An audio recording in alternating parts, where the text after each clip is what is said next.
June 22nd, 1941.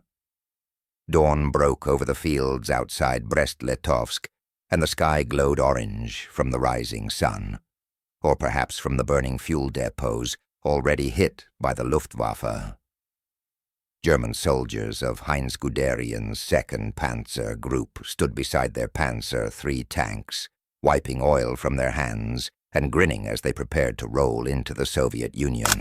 The air smelled of exhaust, gunpowder, and wet grass crushed under tank treads.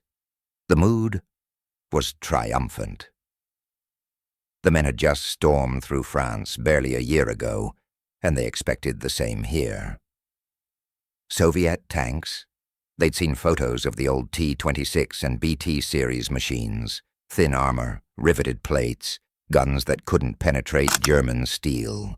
The Germans joked around as they tightened bolts on road wheels and loaded ammunition. If the Russians fight like the French, one mechanic smirked, we'll be in Moscow by Christmas. Their officers nodded in quiet agreement. The intelligence reports said the Red Army was large, but poorly led and equipped. The Panzerwaffe was the pride of Europe, a finely tuned machine of precision and speed. Against them, the Soviets were expected to crumble. As the order came down the line, Operation Barbarossa begins.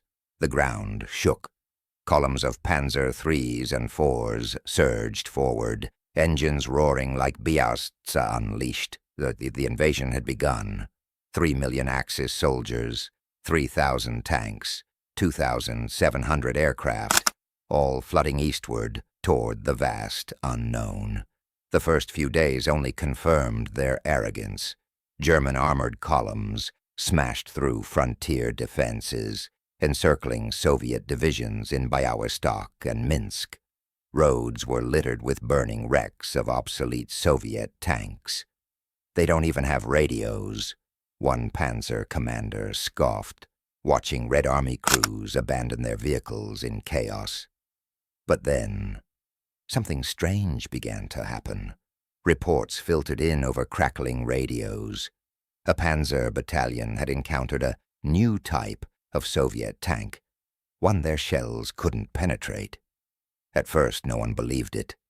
The stories sounded like drunken exaggerations. A tank we can't kill? Lieutenant Klaus Meyer laughed, taking a drag from his cigarette. Fairy tales. That laughter wouldn't last long.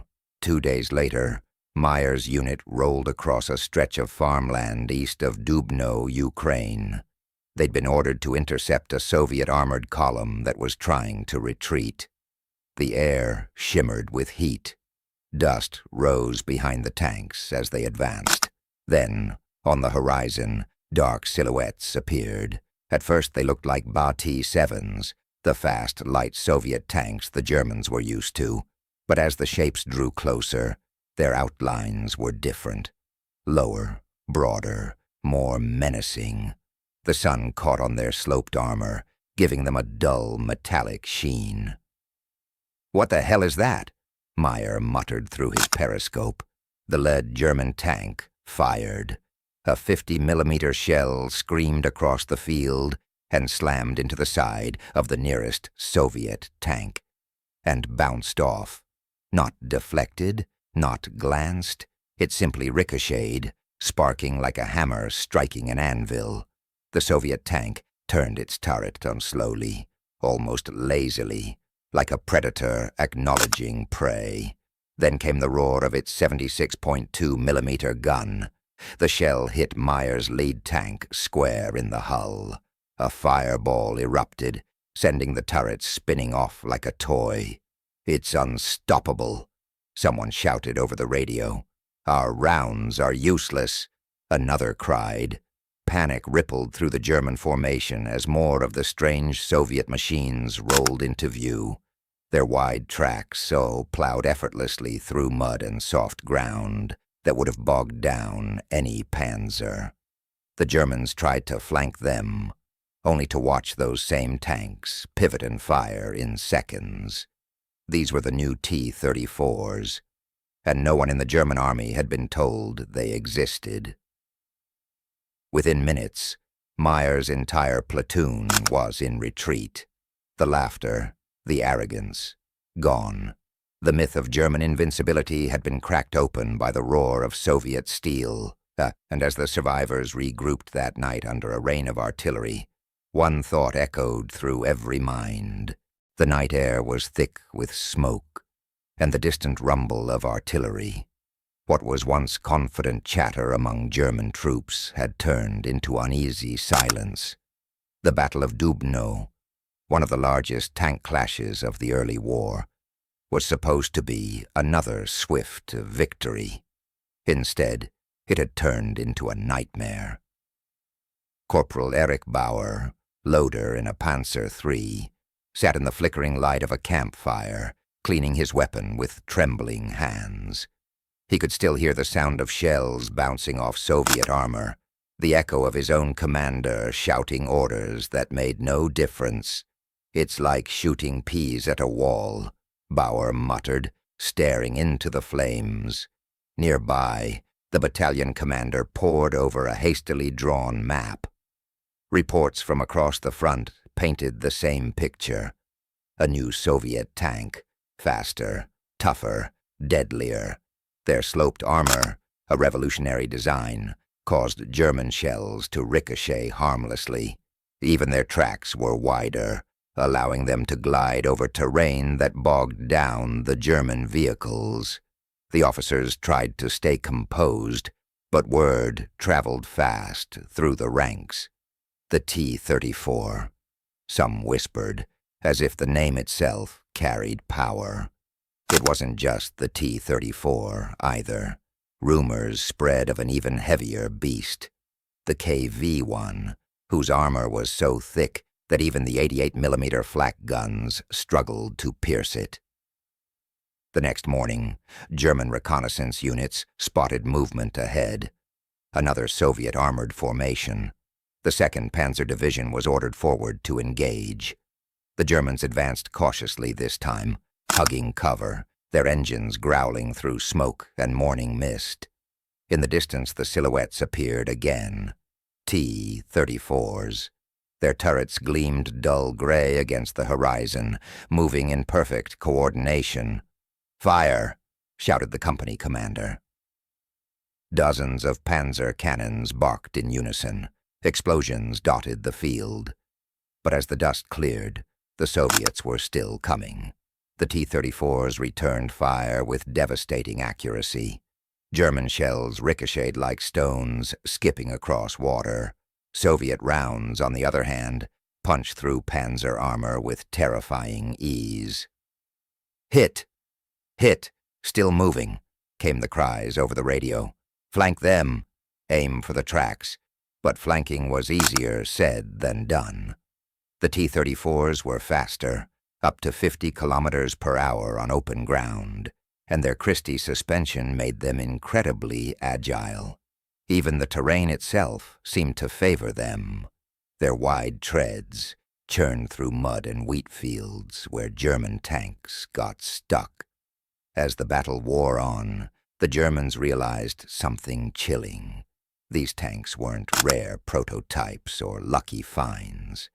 They were mass-produced everywhere. By the end of the engagement, the fields were littered with burning wrecks. German mechanics worked frantically to recover what they could. Engineers circled the smoldering hulks of destroyed T-34s, sketching, measuring, analyzing. The reports they sent back to Berlin were clear. This tank is superior in nearly every way. When those findings reached Adolf Hitler, he was furious. He'd been promised that the Soviet Union was technologically backward, incapable of innovation. Now standing in front of the captured wreckage of a T-34 at Rastenburg, he saw the truth for himself. "Why wasn't I told of this?" he demanded. "Why don't we have something like it?" That question would set in motion a race that defined the rest of the war. A race for technological dominance on the Eastern Front. The Wehrmacht's best engineers were summoned. Companies like MAN, Daimler-Benz, and Henschel were ordered to design a tank that could match or surpass the T-34. It would take them over a year, countless resources, and thousands of lives lost in the meantime. But for now, in the summer of 1941, the German army faced a grim reality. Their once invincible panzers had met their match, and in the smoky fields of the Eastern Front, laughter had turned to disbelief. Autumn came early that year. The fields around Smolensk were soaked with rain, turning to thick mud that clung to boots and tracks alike. German tanks groaned through the muck, their engines straining, their treads caked in filth. The men were exhausted, hungry, cold, and no longer confident. Captain Wilhelm Hartmann, a panzer commander with the 10th Panzer Division, stood beside his immobilized Panzer IV. The gearbox had seized up again. Mechanics worked beneath it, cursing in the rain. The once proud officer watched as a column of captured Soviet T-34s rolled past under German escort. Even after being battered by artillery, they looked formidable. He couldn't help but admire them. Their design was deceptively simple. Angled armor, diesel engines that didn't ignite as easily as German gasoline tanks, and a gun powerful enough to punch through any panzer in service. "They build them like hammers," Hartmann muttered, "crude but unstoppable." That was the paradox of the T-34. It was not refined, but it was perfectly practical. Soviet factories could churn them out by the thousands, even as cities fell and lines collapsed. German tankers, meanwhile, were learning through trial and blood. They discovered that to stop a T-34, you had to hit it in the side, at close range, and pray the shell struck at the right angle. Infantry learned to use satchel charges and anti-tank mines, while 88mm flak guns, once used for shooting down aircraft, were now dragged to the front lines to destroy Soviet armor. Every engagement became a brutal chess match. German crews tried ambush tactics, hiding behind tree lines, firing only when the enemy was within 300 meters. Even then, survival wasn't guaranteed. "They just keep coming," one sergeant said, staring at the smoking wreck of his company's last Panzer III. "For every one we destroy, 10 more appear." The Germans realized they were not just fighting an army. They were fighting an industrial storm. Behind those steel monsters lay a massive machine. Entire factories relocated east of the Urals, out of Luftwaffe range, running day and night to produce more T-34s. By the winter of 1941, as the Wehrmacht froze outside Moscow, Soviet tank brigades rolled through snow and ice with engines that still roared to life. The Tu-34's wide tracks gave it better traction in the frozen mud than any German vehicle. Meanwhile, German tanks sputtered and stalled, their narrow treads digging deep into the slush. In one frozen village west of Moscow, Hartmann's unit found itself trapped by a counterattack. The ground trembled as dozens of T-34s emerged from the tree line. Their whitewashed armor blended into the snow, the red star barely visible under frost. "Fire! Fire!" Hartmann yelled, slamming the periscope shut. Shells screamed across the field, the air cracking with each impact. His rounds struck one T-34 squarely in the turret and bounced off. The Soviet tank returned fire.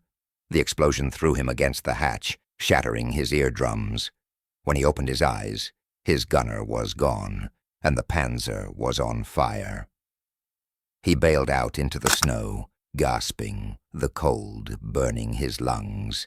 As he crawled toward a ditch, he saw them, the Soviet tanks rolling through the smoke, unflinching, unstoppable. For the first time since the war began, Hartmann understood what it meant to be outmatched. By the time night fell, the survivors were being pulled from the wrecks. Commanders tried to reorganize, to find some logic in the chaos. But the lesson was clear. The T-34 had changed the very nature of armored warfare. It wasn't just a tank. It was a message that the Soviets were far from beaten. Back in Berlin, the engineers worked feverishly under orders from Hitler himself. The Panther, Tiger, and a new generation of tanks were being designed, each inspired and haunted by the T-34's silhouette. But on the front lines, those machines were still just blueprints. The men of the Wehrmacht had to face the steel beasts of the East with what they had, and hope they could survive long enough for help to arrive. By 1942, the German army had learned to respect and fear the T-34. The shock that began at Dubno had rippled all the way to the Reich Chancellery. German command demanded an answer, something that could restore dominance on the Eastern Front. In the factories of MAN, Daimler-Benz, and Henschel, engineers worked relentlessly under the Reich's orders. They studied captured T-34s, dissecting them like specimens. They noted the angled armor, the powerful 76.2 millimeter gun, the wide tracks, and diesel reliability. The design teams were told to do one thing: build something better. The result would be the Panther, a machine born directly from the T-34's shadow.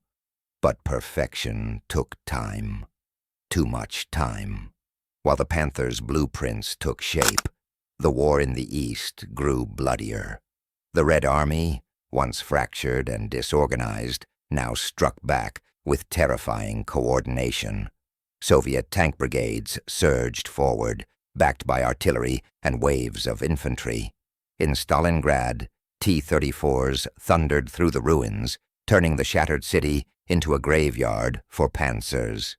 The Germans, cornered and cut off, watched as Soviet armor encircled the city from every direction. It was a brutal reversal. The hunters had become the hunted. When the dust settled, the Sixth Army was gone, and the Wehrmacht was bleeding. But Germany wasn't done yet. In early 1943, with the Eastern Front teetering, Hitler looked to his new weapon, the Panther Ausf D, sleek, deadly, and meant to reclaim German superiority. Its debut came in July 1943, during the Battle of Kursk, the largest tank battle in human history. The plains of Kursk stretched out like a sea of fire. Over 6,000 tanks, 4,000 aircraft, and 2 million men clashed in a storm of steel and mud. The new Panthers rolled out, their 75 millimeter high-velocity guns capable of piercing a T-34 from over a kilometer away. Their armor was sloped like the Soviets, thick and modern. The crews felt the old pride returning. At last, one gunner said as he loaded his first shell, something worthy of the T-34. But as they advanced into the Soviet lines, the Panthers' strength became their curse. Their engines overheated, gearboxes jammed, and several caught fire before reaching the front. Of the 200 Panthers that began the offensive, nearly half broke down within days. Still, when they did fight, they were lethal. At long range, the Panthers shredded T-34s, their shells cutting through Soviet armor like paper. Yet the Soviets had learned, too. They no longer charged blindly into open fields. Instead, they dug in, layered their defenses, and hid T-34s in ambush positions behind anti-tank ditches and minefields. As German tanks advanced, the ground itself erupted beneath them. Mines blew tracks apart. Artillery rained down. Then the T-34s struck, darting from cover, firing point-blank before retreating. Kursk wasn't a battle of skill. It was a battle of endurance. The T-34's simplicity gave it the edge. For every Panther or Tiger destroyed, the Soviets built 10 more T-34s. When German supply lines faltered, the Soviets just rolled forward with new machines, newer crews, and unstoppable determination. By the end of Kursk, the fields were littered with burning wrecks, German and Soviet alike. The Panther had proven deadly, but unreliable. The Tiger, invincible in theory, was too slow, too few. And the T-34, the tank that had first been mocked, rolled on, evolving, adapting. The T-34/85 now carried a larger gun, thicker armor, and even greater production speed. The balance of power had shifted for good.